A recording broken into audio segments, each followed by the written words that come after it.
Well, in our first game against Iowa State, they kicked us pretty good, just beat us for 40 minutes.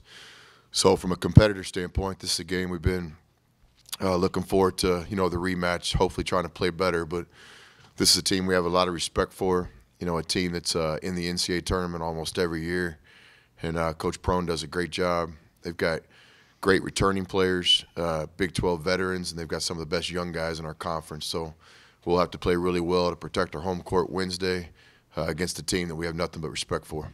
We'll start with Carlos in the front. Just going towards Keenan, I guess what else can you say about him in terms of the way he's played? And obviously all the awards are starting to kind of pile up for him as you kind of expected earlier this year. Yeah, I think just with all really good players, consistency is what all these guys strive for. So with Keenan, we're just asking a lot of him on both ends of the court, but I think there's some things defensively he can continue to do for us to make us a better team. And then offensively, I thought his passing's gotten a lot better the last couple games. So he's the kind of guy that can beat you in a lot of different ways. And so the thing with him down the stretch here is just consistency. I don't know if you consider it a breakout game, but I guess how'd you feel when Davide had 7 points? But it seems like he's just been playing his tail off on defense, and he was kind of rewarded for it that day. Yeah, I would agree. Morrow looked comfortable in Fort Worth on Saturday, which is good to see. He's a guy that's he wants to win so bad. He wants to help the team. He puts in a lot of time individually. Sometimes you just have to wait your time for those results to come in games. And so none of his problems this year have been lack of effort or lack of concentration or lack of commitment. It's just been, there's an adjustment going from playing internationally to the Big 12. But Saturday I thought he looked comfortable out there. Made some really good plays on offense without the ball. Then defensively, he just continues to improve. Last question for me. 9 of 10 guys that touched the floor had 2 or more points. Obviously, you like balance on the team. What did you see from them in terms of just seeing Justin kind of get going, Davide getting going, Tommy kind of going a little bit on offense, and how much does that help you when you do finally have that balance? I mean, to us, depth is by design. It's not just something that happens accidentally. In the recruiting process, we like to try to put together a team that can play 10 or 11 players. And then once you get that depth, you've got to have each guy stepping up. And so I thought in the TCU game, for example, everybody on our roster made plays in that game. And that's just really what you have to do as the season continues. February leading into March, this is a players' game. And the teams that win, the teams that have great finishes are the ones whose players play the best. And so I think with us, we rely on a lot of different guys. Whenever that depth produces, like it has been, we're a pretty good team. We'll go to Austin here, back right.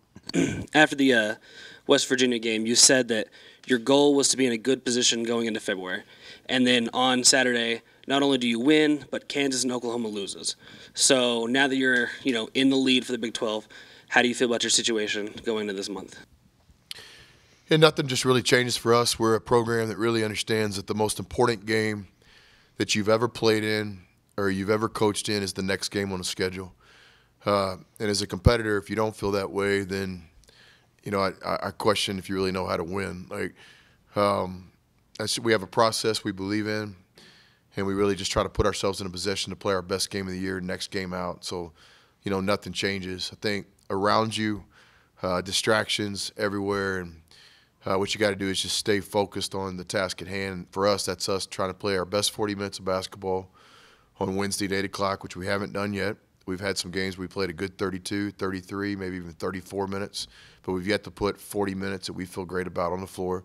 So we just continue to try to get better each day. We'll go to John in the back with the cameras.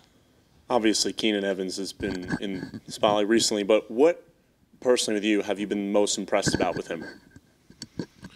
I think Keenan has really taken a different step of accountability. This year, he always wants to be coached. The next day after games, he's one of the first guys in the film room. He wants to know what he could have improved on defensively, what he did good defensively, and then offensively, he spends a lot of time just studying his own game.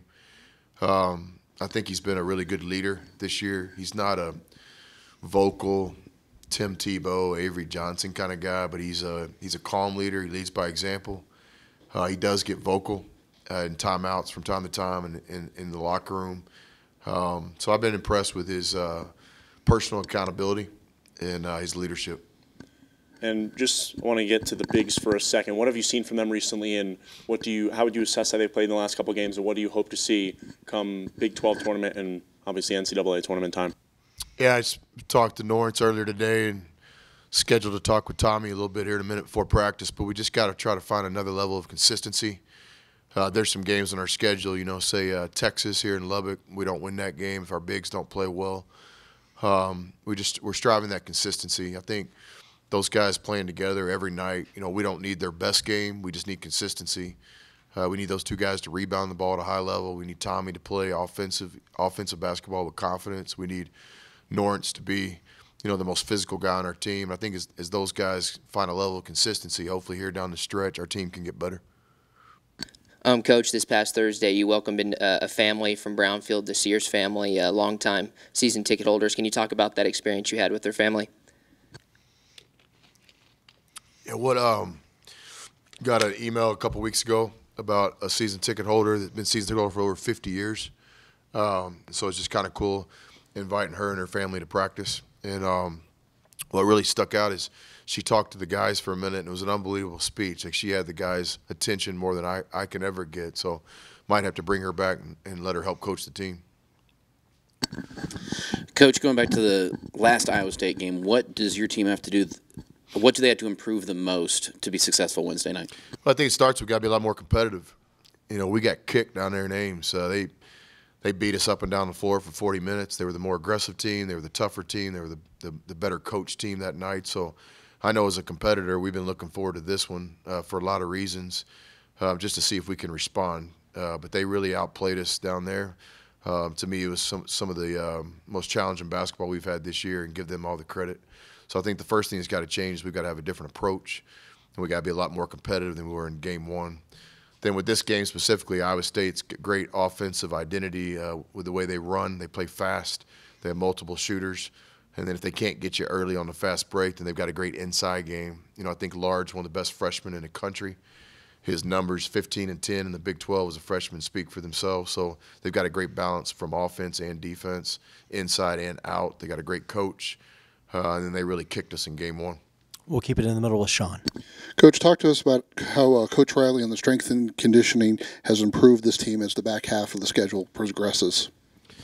Yeah, John's done a good job since the day he was hired. I thought last year he really helped us establish the culture and did some great things. A lot of our players have improved their bodies individually, from the Tommy Hamilton story to even Morrow, a guy that's put on a lot of weight since he's been here just for a few months. And I think John also is his energy and his enthusiasm really bleeds over into the team. So he's one of the most competitive, positive, energetic, passionate people I've ever been around. I think his personality has really helped our team personality.